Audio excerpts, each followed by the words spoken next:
ट्रिंग ट्रिंग phone की घंटी बज रही थी। घड़ी में देखा तो रात के 12:30 बजे थे। इतनी रात में किसका फ़ोन हो सकता है?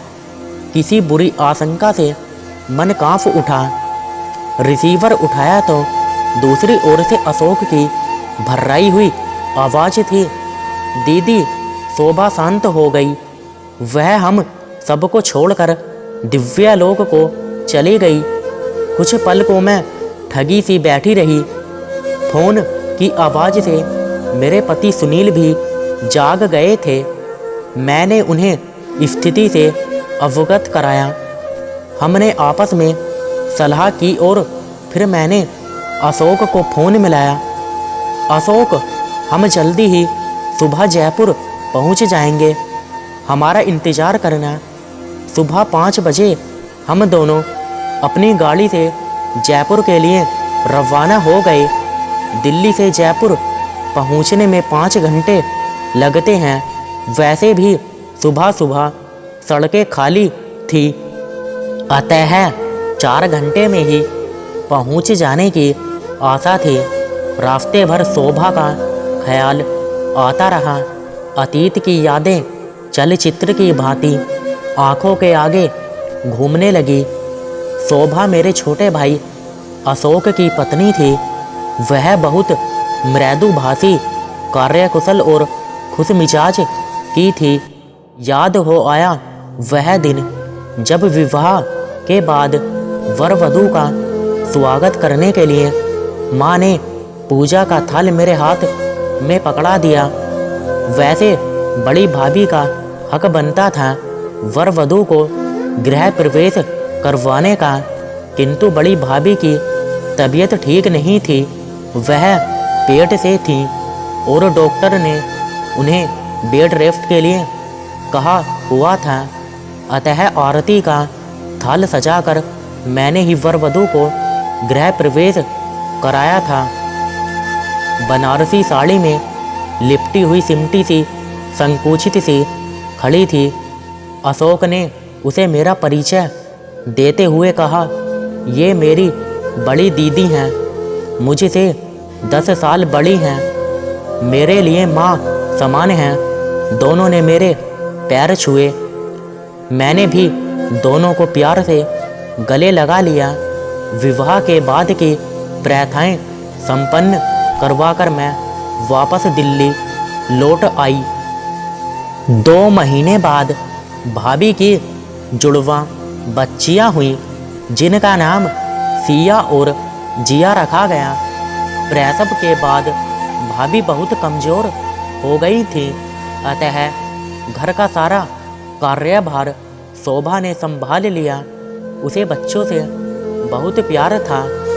वह बच्चों का ख्याल बहुत उत्साहित होकर रखती थी। माँ सारी रिपोर्ट विस्तार से मुझे फ़ोन पर बतलाया करती थी। बच्चों के प्रति शोभा का अपनत्व देखकर भाभी को बहुत अच्छा लगता था। जब सिया और जिया का नर्सरी स्कूल में दाखिला हुआ तो शोभा उन्हें तैयार करने से लेकर उनके जूते पॉलिश करती, उन्हें नाश्ता करवा के टिफ़िन पैक करके उनके स्कूल बैग में रख देती और टिफ़िन पूरा ख़त्म करना है यह भी हिदायत दे देती थी। कभी कभी उनको होमवर्क करने में भी वह मदद करती थी। घर में सब सुचारू रूप से चल रहा था। शोभा के विवाह को 4 वर्ष हो गए थे। माँ जब भी मुझे फ़ोन करती थी, उनकी बातों में कुछ बेचैनी का आभास होता था। वे दिल की मरीज थी। मैंने जोर देकर उनकी बेचैनी का कारण जानना चाहा तो उन्होंने बताया, अब अशोक की शादी को 4 साल हो गए हैं। अगर उसको एक बेटा हो जाता तो मैं पोते का मुंह देखकर दुनिया से जाती। न जाने कब मुझे बुला ले। मैं उन्हें सांत्वना देती रहती थी कि धैर्य रखो, सब ठीक हो जाएगा। मैंने माँ की इच्छा शोभा तक पहुंचा दी तो वह हंस कर बोली, दीदी आजकल पोता और पोती में कोई फर्क नहीं होता। सिया और जिया भी तो अपनी हैं, वह मेरे बच्चे हैं। बच्चों के प्रति उसकी आत्मीयता मुझे बहुत अच्छी लगी। जिस बात का डर था वही हुआ। अचानक माँ को दिल का दौरा पड़ा और पोते की चाहत लिए हुए वे इस दुनिया से चल बसीं। शोभा के विवाह को 6 वर्ष हो चुके थे। मैंने लक्ष्य किया कि अब उसके मन में संतान की चाह प्रबल हो रही थी। अशोक ने कई डॉक्टरों से संपर्क किया, कुछ डॉक्टरी जांच भी हुई, किंतु नतीजा संतोषप्रद नहीं था। मेरे आग्रह पर दोनों दिल्ली भी आए। मेरी जानकार डॉक्टर ने रिपोर्ट देखकर यही निष्कर्ष निकाला कि शोभा माँ नहीं बन सकती। अशोक ने सब तरह के उपचार किए, चाहे आयुर्वेदिक हो या होम्योपैथी, यहाँ तक कि कुछ रिश्तेदारों के कहने पर झाड़ फूंक का भी सहारा लिया, किंतु निराश ही होना पड़ा। इसका असर शोभा के स्वास्थ्य पर पड़ने लगा। शोभा प्राय फोन करके मुझे इधर उधर की बहुत सी खबरें देती रहती थी। उसने एक घटना का जिक्र किया कि कुछ दिन पहले उसके किसी दूर के रिश्तेदार के यहाँ पुत्र जन्म का उत्सव था। वहाँ अशोक और शोभा के साथ साथ बड़े भैया भाभी भी आमंत्रित थे।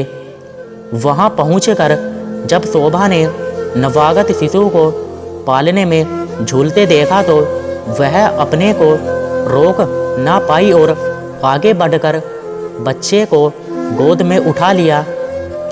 तभी पीछे से बच्चे की दादी ने उसके हाथ से बच्चे को छीन लिया और अपनी बहू को डांटते हुए कहा, तेरा ध्यान कहाँ है, देख नहीं रही?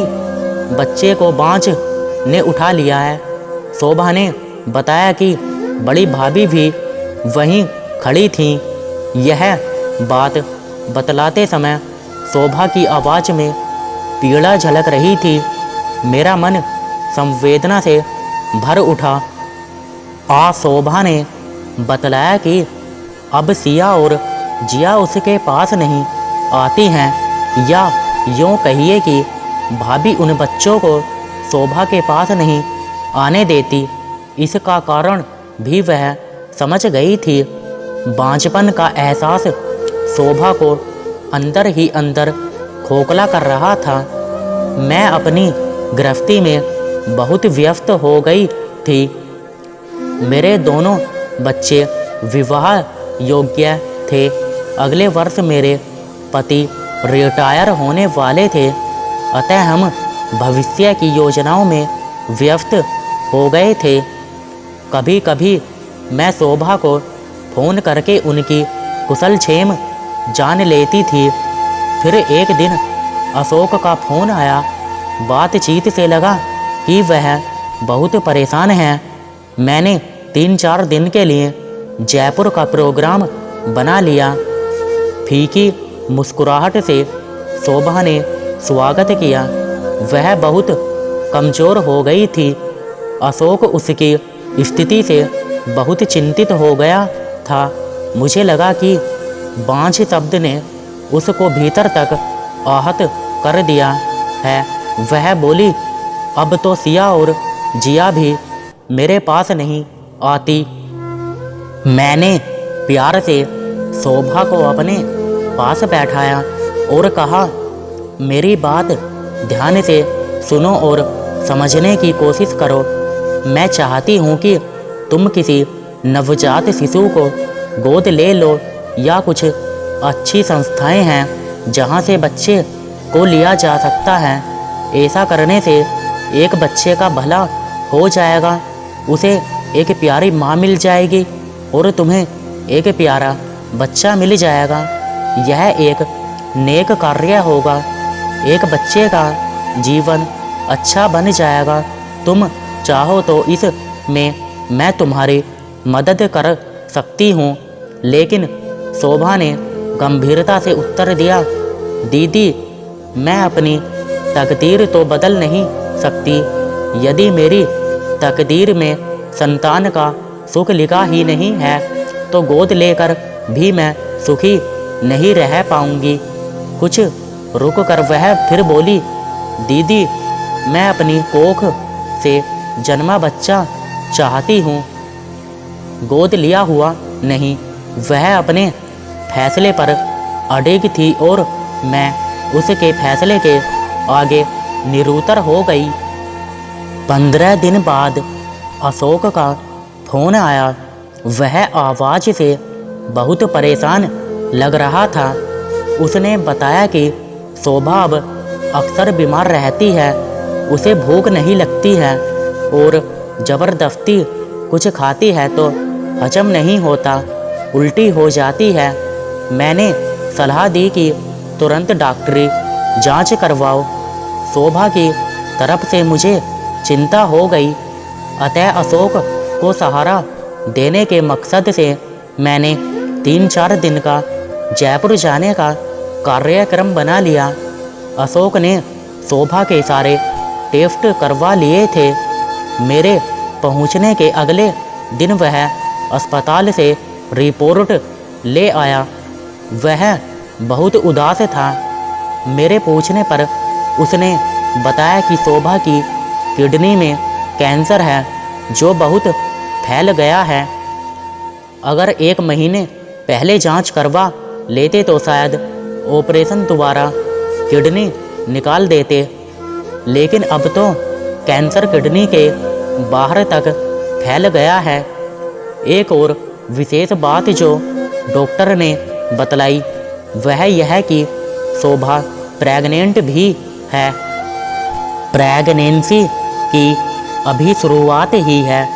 1 हफ्ते बाद निश्चित तौर पर पता चल पाएगा। अचरज से मेरा मुंह खुला रह गया। समझ नहीं आया कि दुखी हूँ या खुशी मनाऊं। शोभा ने मेरी और अशोक की बातें सुन ली थी। वह मुस्कुराते हुए बोली, दीदी, अशोक तो यूं ही घबरा जाते हैं। मैं सहज में इनका पीछा छोड़ने वाली नहीं हूँ और अब तो मुझे जीना ही है। उसकी बातें आज भी मेरे कानों में गूंज रही हैं। बाद में अशोक ने मुझे बतला दिया था कि डॉक्टरों के अनुसार गर्भ को गिरा देने में ही बेहतरी है, क्योंकि कैंसर किडनी से बाहर निकलकर फैल रहा है।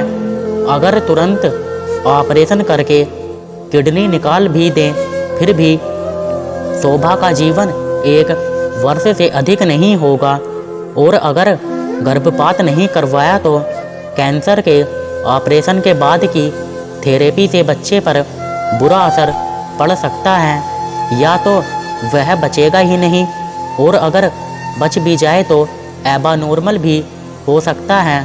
अतः डॉक्टर की राय में गर्भपात ही उचित होगा। शोभा ने सब कुछ सुन लिया था। वह खुश नजर आ रही थी। वह बोली, दीदी, मुझे यही खुशी है कि अब मुझे कोई बाँझ नहीं कहेगा। डॉक्टरों का निर्णय ठीक ही है। मेरे जीवन का सूर्यास्त हो रहा है। मैं बच्चे को देख पाऊंगी या नहीं पता नहीं। अगर बच्चा बच भी गया और विकलांग हो गया तो और भी दुख होगा। तसल्ली यही है कि अब मेरे ऊपर से बाँझ होने का लांछन हट गया। अब मैं शांतिपूर्वक मर सकूंगी। सहसा कार के एक झटके के साथ रुक गई। सुनील ने ब्रेक मारा था क्योंकि सामने एक बड़ा सा गड्ढा आ गया था। मेरी विचार श्रृंखला टूट गई। अब हम जयपुर की सीमा में पहुंच गए थे। बाजार के बीच से गुजरते हुए याद आया कि यहाँ कई बार शोभा के साथ चाट खाने आती थी। फिर खूब शॉपिंग करके हम दोनों शाम तक घर पहुंचते थे। अब तो केवल याद ही बाकी है। ठीक 9:30 बजे हम घर पहुंच गए। गाड़ी की आवाज़ सुनकर अशोक बाहर आ गया। सहारा देकर उसने गाड़ी से उतारा और मेरे गले से लगकर जोर से रो पड़ा। अंदर पहुंचकर देखा शोभा का शव भूमि पर रखा था। बड़ी शांत मुख मुद्रा थी, जैसे कुछ कहना चाहती हो। मैं अपने को ना रोक सकी और फपक कर रो पड़ी। वह समाप्त हो गई। 2 दिन बाद बहुत बोझिल मन से हम दोनों वापस लौट आए। रास्ते भर सोचती रही कि समाज के उल्हानों ने शोभा को बहुत चोट पहुंचाई, लेकिन मरने से पहले उसे यह खुशी थी कि वह बाँच नहीं थी, पर बच्चे की ख्वाहिश अधूरी ही रह गई। दोस्तों, मेरा वीडियो आपको थोड़ा भी अच्छा लगा हो तो प्लीज़ यार चैनल को सब्सक्राइब ज़रूर कर दो। सब्सक्राइब तो फ्री होता है यार, कर दो प्लीज़। और हाँ दोस्तों, वीडियो को लाइक ज़रूर कर देना। और दोस्तों, कमेंट बॉक्स में एक प्यारा सा कमेंट ज़रूर कर देना। और दोस्तों, चैनल को सब्सक्राइब करके बेल आइकन को ऑल पर प्रेस ज़रूर कर देना, जिससे दोस्तों आपको यह फ़ायदा होगा जब भी हम आपके लिए ऐसी ही अच्छी स्टोरी लेकर के आएंगे तो उस वीडियो का नोटिफिकेशन सबसे पहले आपको मिलेगा। मतलब दोस्तों, वो वीडियो सबसे पहले आपको मिलेगी। Thanks for watching. अभी के लिए दोस्तों मुझे दो अलविदा। धन्यवाद।